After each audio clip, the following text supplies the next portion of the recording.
అన్నిటికన్నా దుర్మార్గం ఏంటంటే ఎన్నెల్లి రామకృష్ణారెడ్డి మంచోడు, సౌమ్యుడు.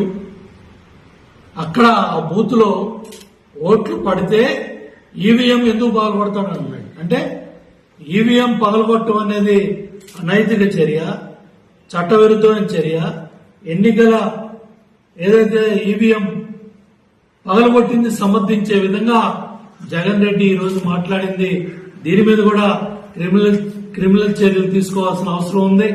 దీని మీద కూడా ఇవాళ ఈవీఎంలు పగలగొట్టింది సమర్థిస్తా కూడా మాట్లాడింది కూడా కేసు పెట్టాల్సిన పరిస్థితులు ఇవాళ జగన్మోహన్ రెడ్డి తెచ్చుకున్నాడు. ఈవీఎంలు పగలగొట్టడం ఆయన ఓట్లు పడలేదంట, ఓట్లు వేయట్లేదంట. అందుకని ఈవీఎం పగలగొట్టాల్సిన పరిస్థితి వచ్చిందని ఇవాళ జగన్ రెడ్డి ఈవీఎంలు పగలగొట్టిన పిన్నెల్ని సమర్థిస్తూ మాట్లాడుతున్నాడంటే ఎంత తెగసాడు రాజకీయాల్లో అర్థమవుతా ఉంది. కాబట్టి తప్పకుండా ఇప్పటికైనా జగన్ రెడ్డి వాస్తవాలు తెలుసుకో. నీ దగ్గర పనిచేసిన అధికారులు, నీ పేషీల్లో పనిచేసిన అధికారులు, మీ ప్రభుత్వంలో సలహాదారులుగా పనిచేసిన అధికారులు, వాళ్ళ సిబ్బంది, ఆ రోజుల్లో పనిచేసిన సిబ్బంది, డాక్యుమెంట్లు కావచ్చు, సీడీలు కావచ్చు, ప్రభుత్వ ఫైల్స్ కావచ్చు, అది మైనింగ్, పర్యావరణ, రకరకాల డిపార్ట్మెంట్లకు సంబంధించి తెచ్చి కాలువకట్ల మీద తగలబెడుతున్నారంటే మీ దురాగతాలు, మీ అరాచకాలు ఏ స్థాయిలో ఉన్నాయో అర్థమవుతా ఉన్నాయి.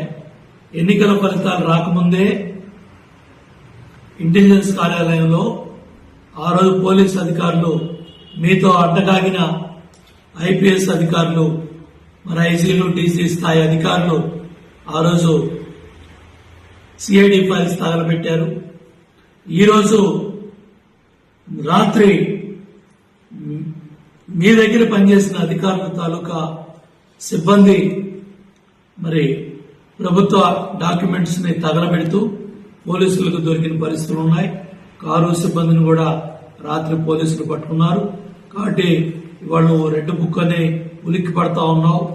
నువ్వు చేసిన అరాచకాలన్నీ కూడా మర్చిపోయావు. రోజువారీ విచారణ కూడా మంచి జరుగుతుందనే ఇవాళ ప్రజలు పెద్ద ఎత్తున మరి ఓటేసి కూటమి ప్రభుత్వానికి అధికారం ఇచ్చారు. ఇవాళ చాలా క్లియర్ గా ఎందుకు ప్రజల ఓట్లే లేదు, ఎందుకు వైనాట్ 175 అని 11 సీట్లు పరిమితం అయ్యావో దాని మీద ఆలోచన చేసుకోకుండా ఇవాళ ప్రజాప్రభుత్వం, కూటమి ప్రభుత్వం అధికారంలోకి వచ్చి సంక్షేమ కార్యక్రమాల్ని సమర్థవంతంగా అమలు చేయడం ప్రారంభం చేస్తే వారో లేక ఏడో లేక ఆ పథకం ఎప్పుడు ఇస్తావు, ఈ పథకం ఎప్పుడు ఇస్తావు, ఎస్ అన్ని పథకాలు కూడా ఇస్తారు, జరుగుతాయి. ఏదైతే సూపర్ 6 లో భవిష్యత్తు గ్యారంటీలో ఏదైతే చెప్పారో చంద్రబాబు నాయుడు గారు, కూటమి ప్రభుత్వం అన్ని కూడా చేయడం జరుగుతుంది.